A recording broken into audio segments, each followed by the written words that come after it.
pagkat puno guys. Guys, kami mga construction worker guys, hindi basta-basta ang ginagawa namin.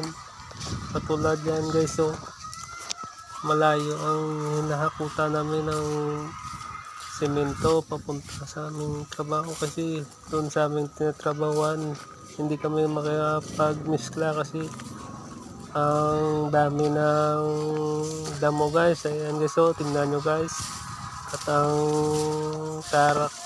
tarik pa ng daan namin at malayo guys. Ayan guys, mga 200 meters yan guys, nilalakad namin bago pa namin madala yung halo namin sa tinatrabahuan namin guys.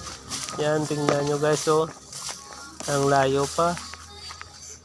Kat alam nyo guys, kahit ganito ang aming trabaho, pinarangal po namin ito kasi dito kami kumukuha ng pagkain para sa amin mga pamilya. At kahit mahirap, tinitiis namin yung init, pagod, para lang may makita tayong pera at may mababili tayo ng pagkain para sa atin.